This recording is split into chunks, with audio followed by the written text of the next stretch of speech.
Page 158, Chapter 13, The Works. I may forget everything else that happened to me in the park. The memories of the rides may be sucked from my mind by a real world that cannot allow such things to exist. But I will never forget the Works. That will live on in my nightmares. I will feel its grinding metallic teeth every time I see scenes of war or a plane crash or some other disaster on the news, too terrible to watch but too riveting to look away from. I will see in those things the dark clockwork that gets built gear by gear out of our dying dreams and our desperate fears. Cassandra did not build the works. We're the ones who built it. She just gave it form. I know that as surely as I know that I stood there and watched the wheels turn. I fell through the cracks in the desert sands and landed with a clang on an iron catwalk in a place so hot and humid my lungs felt as if I were breathing water. All around me were gears, shiny chrome gears, from the size of a dime to what seemed the size of planets. They all revolved at a fever pitch, turning crankshafts and pumping pistons in an unrelenting dance that extended downward into a bottomless pit. The chrome cogs were as cold as a glacier, and yet the air burned furnace hot. Waves of heat and spatial distortion pulsed out from the great machine, and I had to hold on to the catwalk to overcome a light-headed vertigo as I looked down into the depths. Yet that wasn't the worst of it.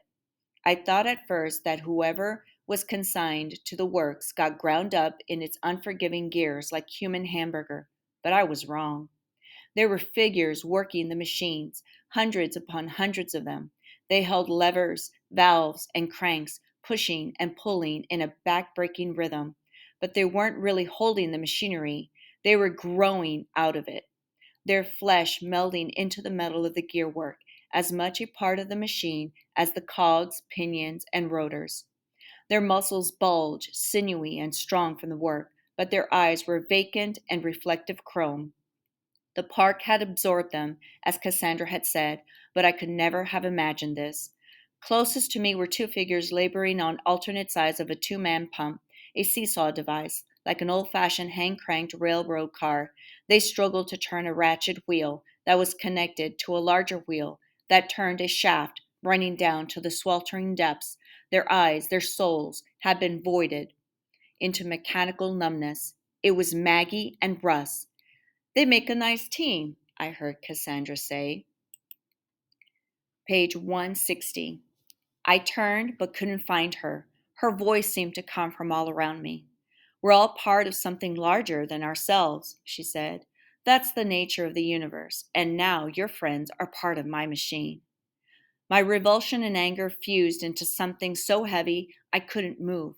There was nowhere to go. The catwalk ended just behind me at a huge wheel that slowly churned the steam.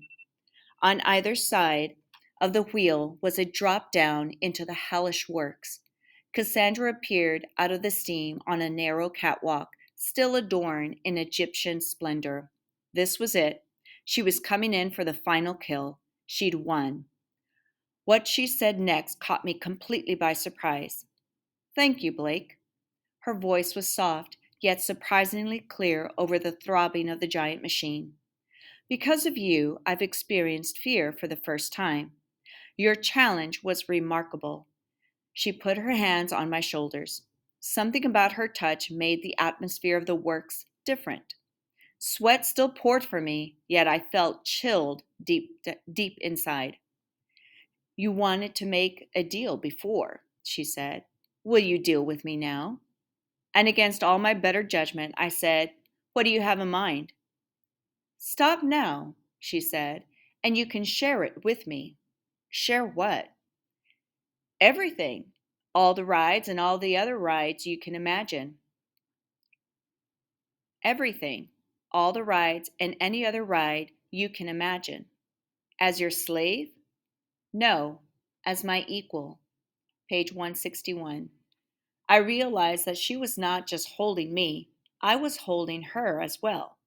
Why? If I felt such fury and such revulsion at what she was, why did I hold her?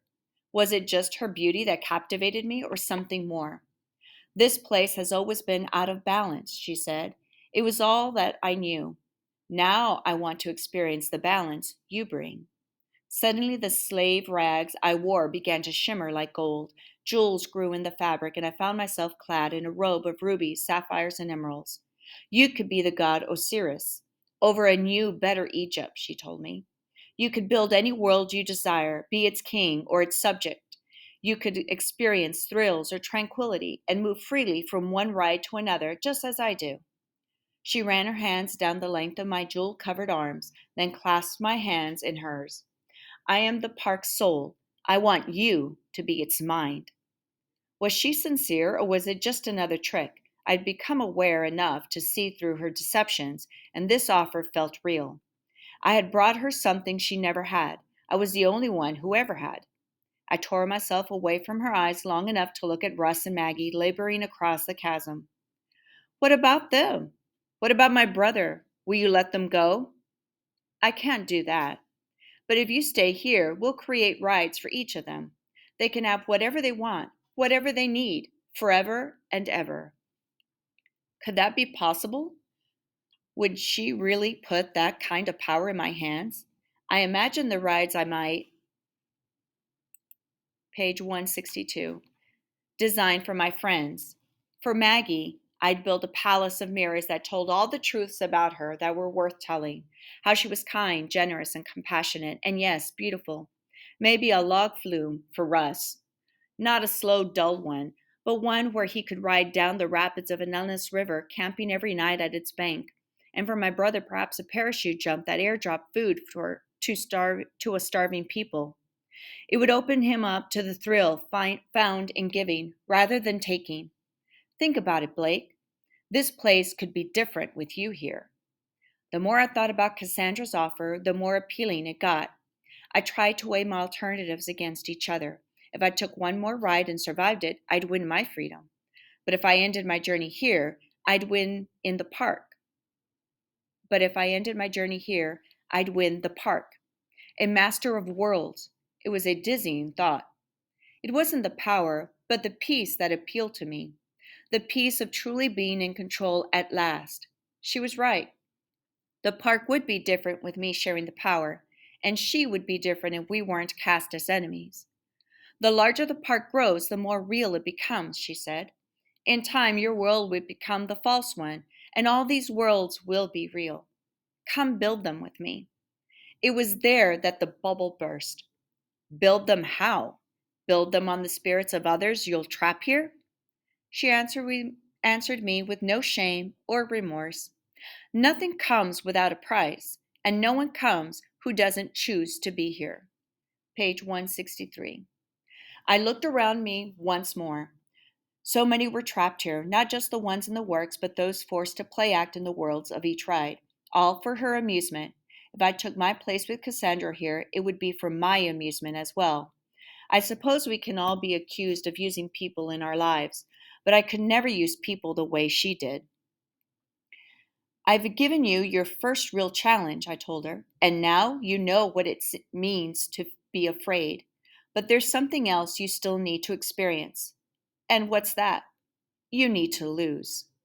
I reached back, grasping firmly onto the largest wheel, which looked eerily like a giant Ferris wheel. As it turned, it tore me up out of her arms, lifted me up and up. I heard her scream in anger, but in a moment her voice disappeared into the grinding of the works, and she was hidden by the billowing plumes of steam. As the wheel took me higher, the jewels on my robe dropped away and disappeared into the gearwork. Would I have been a decent god? Perhaps, at least I like to think so. But the cost of accepting the job was too great. Now my clothes were just rags again as I rode the wheel to the uppermost level of the works. There the machinery gave way to a fissure, still streaming stand. There the machinery gave way to a fissure, still streaming sand from Egypt up above. I jumped from the wheel to the jagged rocks, sliding and scrambling for a foothold, kicking rocks down into the depths until finally I had a grip and stopped sliding. Then I shoved my fingertips and toes into cracks in the stone, pulling my way up. Page 164. I wasn't much of a rock climber, but I was learning fast. Quinn saw me the second I came up through the mist. He must have been waiting there all this time. He never lost hope in me. He reached down and helped me out. I thought it was over, he said. I thought you were gone for sure. And missed the next ride? I looked towards the top of the Great Pyramid where the right symbol glowed. It reminded me that I hadn't kept my soul, not yet. Refusing Cassandra's deal bought me nothing if I didn't get to the next ride, and getting there won't be easy. The pyramid stone we had to climb were like 6 foot high steps, and there were dozens of them. We'll help each other up each step, I told Quinn. First you, then me. I gave Quinn a boost up to the next ledge. We climbed one immense stone after another. Above us, the blue sky melted away. Below us, the voices of the crowd that had gathered to cheer us became fainter and more distant. Finally, we reached the Illuminatus, the golden tip of the pyramid. The right symbol glowed a searing white, matching the glow brand on the backs of our hands. The spiral of the symbol spanned 10 feet, and in the very center of the symbol, where the wave intersected the spiral, was a button the size of my hand. I slammed my palm down on the button, forcing it until a mechanism clicked. Somewhere deep down in the works, a new gear engaged. Page 165. Nothing happened at first. Everything seemed to hang in silence, waiting. Then something began to move. I heard the scraping of stone against stone, and just beneath the golden tip of the pyramid, a row of panels fell away. Thick iron spokes extended outward just below us, and the entire tip of the pyramid began to rotate. Hold on, I yelled to Quinn. There wasn't much to hold on to, but we clung to the face of the golden illuminatus as it gained speed, rotating faster and faster. 8 iron spokes had grown from beneath the pyramid tip, like the 8 legs of a spider. From the end of each spoke, a pair of pods appeared that revolved around each other. It was the tilt-a-whirl I'd seen when I'd first entered the park. The little pair of pods spun and dipped, weaving in and out of one another like the blades of an egg beater. We have to get into one of those pods, I shouted over the thrumming of the ride. They're too far away, Quinn shouted back. We'll never make it. Who hung 50 feet over Six Flags to get his stupid hat? Come on. I pulled him off the golden face of the pyramid tip, and we dropped onto the black iron arm of the spinning ride. We had to get to the end of the arm and drop into one of the spinning pods.